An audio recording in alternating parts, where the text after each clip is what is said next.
மாடித்தோட்டம். இந்த வீடியோ பதிவு வந்து உங்களுக்கு ஸ்வீட் கமலா ஆரஞ்சு இந்த செடியை பாருங்கள், எவ்வளோ சூப்பராக இருக்குது பாருங்கள். நர்சரியிலேருந்து கொஞ்சம் தேடணும். இந்த ஸ்வீட் கமலா ஆரஞ்சு வந்து நம்மளுக்கு கொஞ்சம் கிடைக்காம இருந்தது. நிறைய நர்சரியில் கேட்டு அப்புறம் அவங்க வர வச்சுருந்தாங்க. வர வச்சு நம்மளுக்கு கொடுத்து விட்ருக்காங்க. நல்ல ஹெல்த்தியான பிளான்ட் ஃப்ரெண்ட்ஸ். இது நல்ல ஸ்வீட்டாக இருக்குமா. நானே இப்போ தான் ஃபஸ்ட் டைம் ட்ரை பண்ணுறேன். ஸோ இதை வந்து அப்படியே எடுத்து அங்கேருந்து வாங்கிட்டு வந்திருக்கோம். இதை வந்து நம்ம க்ரோ பேக், என்ன க்ரோ பேக்னா 15க்கு 15 க்ரோ பேக்கு. இந்த க்ரோ பேக் வந்து கொஞ்சம் நல்ல க்ரோ பேக்காக வாங்கிக்கோங்க. ஏன்னா இதிலேருந்து கீழே எதனா வைக்கிற மாதிரி இருந்தால் க்ரோ பேக் நல்ல மாதிரி இருக்கணும். ஸோ இது வந்து மண் மிக்சிங் பார்த்திங்கன்னா ரெட் சாயிலு, அப்புறம் வந்து எனக்கு கொஞ்சம் எரு கொஞ்சம் அதிகமாக கேட்டிருந்தேன். ஏன்னா இதெல்லாம் கொஞ்சம் ஹெல்த்தியாக இருக்கணுன்றதுக்காக. ஸோ அதனால எரு, அப்புறம் வந்து வேர்க்கடலை கொஞ்சம் சிப்ஸ் மாதிரி அதில் போட்டிருக்காங்க, ப்ளஸ் கோகோ பீட். இந்த மிக்சிங்லாம் சேர்ந்து வந்திருக்கு எனக்கு.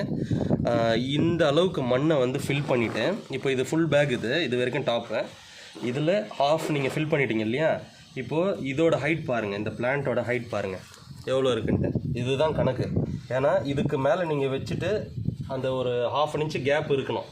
ஸோ இந்த அளவு கேப் இருந்தால் தான் நீங்கள் தண்ணி ஊற்றுறதோ எரு போடுறதோ வெளியே போகாது. ஸோ ஃப்ரெண்ட்ஸ், இப்போ நான் அதை வச்சுட்டு உங்களுக்கு நான் மறுபடியும் வீடியோ கண்டினியூ பண்ணுறேன். ஃப்ரெண்ட்ஸ், இந்த க்ரோ பேக்லேருந்து கவரை மட்டும் ரிமூவ் பண்ணிவிட்டு அவங்க கொடுத்த சாயிலை வந்து எந்த டிஸ்டர்பும் பண்ணாதீங்க. ஸோ இதை அப்படியே எடுத்துருங்க. கவர்லேருந்து உடைக்கிறதோ எதுவுமே பண்ணாதீங்க. அதை அந்த சாண்டை அப்படியே அதை கவர்லேருந்து எடுத்துகிட்டு ஃப்ரெண்ட்ஸ் இந்த ஹைட்டில் இருக்கணும். இப்போ பார்த்தீங்களா இது எவ்வளோ கேப் இருக்குன்னு பாருங்கள். கரெக்டாக இந்த ரூட்டுக்கும் இந்த பேகுக்கும் இந்த அளவுக்கு டிஸ்டன்ஸ் வந்து இருக்கணும். இப்போ நீங்கள் எரு போட்டிங்கன்னா உள்ளே இருக்கும், தண்ணி ஊற்றுறதும் உள்ளே இருக்கும். இந்த சென்டர் இப்படி வச்சுட்டு ப்ளஸ் இந்த சைடுக்கான எரு வந்து கொஞ்சம் மிக்ஸ் பண்ணி வச்சுருக்கேன். அது மிக்சிங் என்னென்னு பார்த்தீங்கன்னா வேப்பம் புண்ணாக்கு, கம்போஸு, ப்ளஸ் வந்து போன் மீல். இதை நான் காட்டுறேன் பாருங்கள் உங்களுக்கு.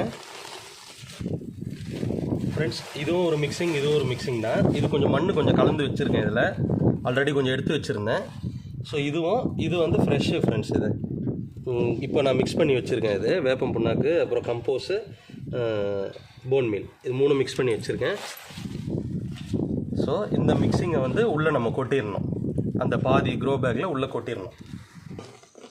ஃப்ரெண்ட்ஸ், இந்த மண்ணை கொட்டுறேன் பாருங்கள். இந்த ஃபில் பண்ணுறது கீழே வந்து இந்த வேப்பம் புண்ணாக்கு, கம்போஸ் இதெல்லாம் போட்டுட்டு நடுவு லேயரில் இதுக்கு மேலே வந்து இந்த செம்மண் மிக்சிங் இருக்கு இல்லையா, இது எல்லாத்தையும் நான் சொன்ன அளவு வரைக்கும் கொட்டிக்கிங்க.